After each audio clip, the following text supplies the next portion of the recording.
प्रश्नांची निर्भीडपणे आणि वास्तववादी मांडणी करणारं, त्यावर आजच्या काळाशी सुसंगत समतोल अशी चर्चा करणारं आणि फक्त चर्चा न करता भूमिका घेणारं हे सामाजिक आणि वैचारिक नाटक आहे. बाबासाहेबांची भूमिका साकारणारा एक कलाकार दैनंदिन आयुष्यात बाबासाहेबांच्या भूमिका स्वीकारतो तेव्हा त्याच्या कौटुंबिक आणि सामाजिक आयुष्यात होणाऱ्या परिणामांभोवती हे नाटक गुंफलेलं आहे. या नाटकाच्या निमित्तानं अभिनेते सचिन खेडेकर तब्बल 21 वर्षांनी पुन्हा रंगभूमीकडे आलेत. त्यांना उमगलेले बाबासाहेब आज आपण कट्ट्याच्या निमित्तानं जाणून घेणार आहोत.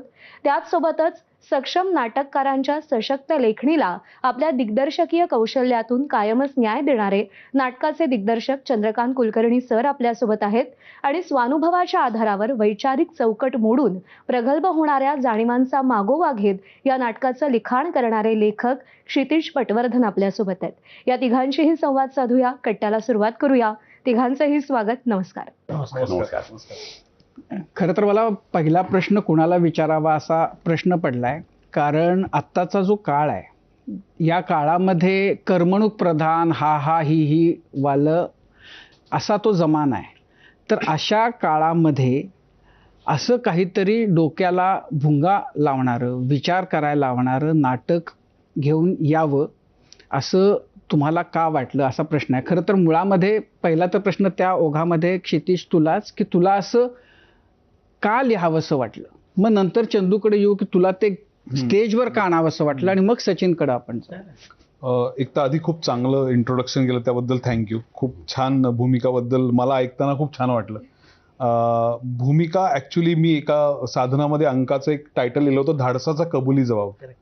तर लेखक म्हणून गेली 16-17 वर्ष काम करत असताना प्रोफेशनल कपॅसिटीत खूप गोष्टी मी कन्फ्रंट करत होतो, पण असं वाटत होतं की एक पद्धतीचं धाडस करायला आपण कायम घाबरतोय, आणि ते आपल्या आयडेंटिटीबद्दलचं धाडस आहे. आपल्या आयडेंटिटीबद्दल ज्या ज्या गोष्टींचे प्रश्न आपल्याला विचारले जातात त्याला आपण कधीच कन्फ्रंट करत नाही आहोत.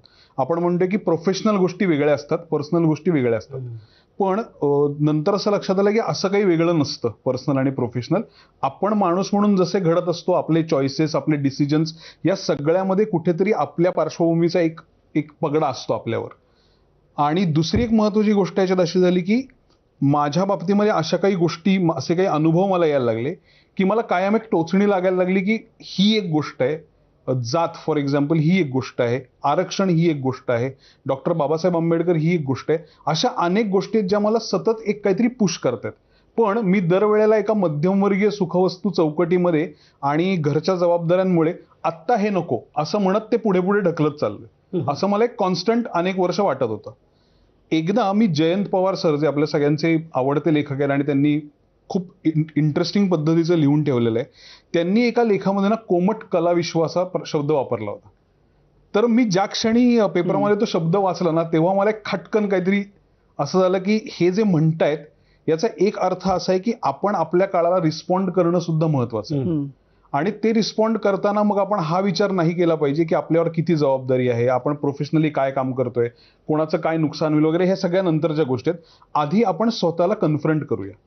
तर जसं आपण आपल्या स्वप्नांबद्दल लिहितो, जसं आपण आपल्या आशा आकांक्षांबद्दल लिहितो, तसं आपण आपल्यापर्यंत न पोहोचू शकलेल्या पण आपल्याला महत्त्वाच्या वाटणाऱ्या प्रश्नाबद्दल कधी लिहिणार, इथनं ही गोष्ट खरं तर सुरू झाली. आणि त्यातून मग भूमिकासारखा एक विषय आला. कारण मला कायम असं वाटलं की मी मागे एका ठिकाणी बोललो की आपल्यावर झालेल्या अन्यायाचं अभ्यासात रूपांतर करणारी जगातली सगळ्यात मोठी व्यक्ती माझ्या दृष्टीने डॉक्टर बाबासाहेब आंबेडकर. आणि मग अशा माणसाबद्दल आपण का नाही अभ्यास करायचा, आपण का नाही त्यांच्याबद्दल अधिक जाणून घ्यायचं, आणि जर त्यांचं व्यक्तिमत्व, त्याच्यात असलेले पैलू हे आपल्याला अभ्यासता आले आणि त्यातनं एक नाटक तयार करता आलं तर ते खूप इंटरेस्टिंग होऊ शकेल. एक.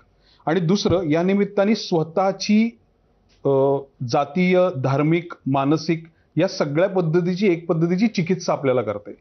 आणि म्हणून कुठेतरी हे नाटक लिहायला 4-5 वर्ष लागली. कारण खरं सांगायचं तर मी आधी खूप घाबरत होतो आणि मला असं वाटत होतं, अरे बापरे, आता समाज एवढा असंवेदनशील झालाय, लोकांना छोट्या छोट्या गोष्टीवर ऑफेन्सिव्ह व्हायला होतं, एकमेकांवर लोक ट्विटरवर वगैरे तर लोक तलवारी घेऊनच बसलेले असतात, अशा काळात हे नाटक करावं का.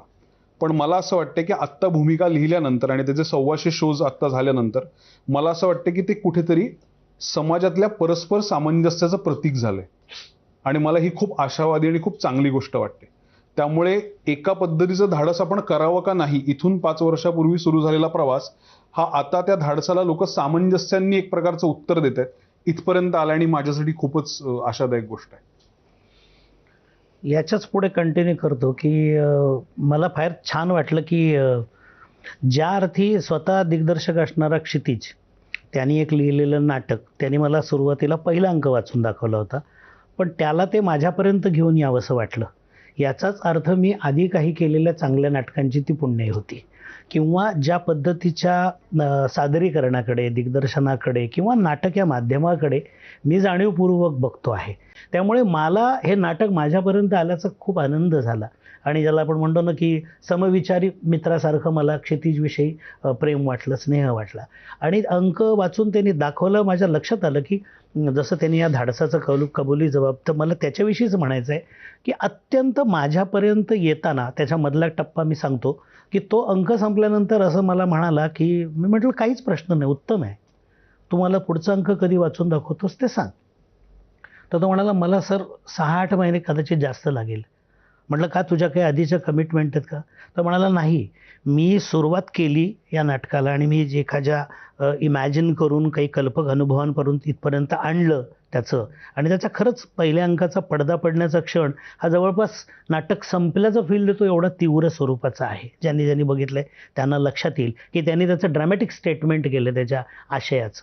तर तो म्हणाला याच्या पुढे जाताना मला परत अभ्यास करावा लागेल, हीच पात्र पुढे कशी वागतील, अजून काय घटना घडतील याविषयी मला थोडासा अभ्यास करावा लागेल. आणि याचा मला प्रचंड आनंद झाला, कारण मला माहिती आहे की अशा प्रकारचा विषय हाताळणाऱ्या लेखकाला खरंच खूप वाचन, मनन, निरीक्षण, ऑब्झर्वेशन, माणसांना भेटणं, वेगवेगळ्या अनुभवांना सामोरं जाणं, आसपास आपल्याकडे अनेक घटना घडत असतात अशा तीव्रतेच्या. पण त्यांनी जो कबुली जबाब दिला की आपल्याकडे एक वेगळा पॉईंट ऑफ व्ह्यू, नाण्याची दुसरी बाजू बघायला कधीतरी एक निमित्त जे घडतं, कधीतरी तुमच्या वैयक्तिक आयुष्यात असा एखादा पेच नैतिक निर्माण होतो आणि तुम्हाला काहीतरी तो भूमिका घ्यायला लावतो, तेव्हा ते अवघड असतं.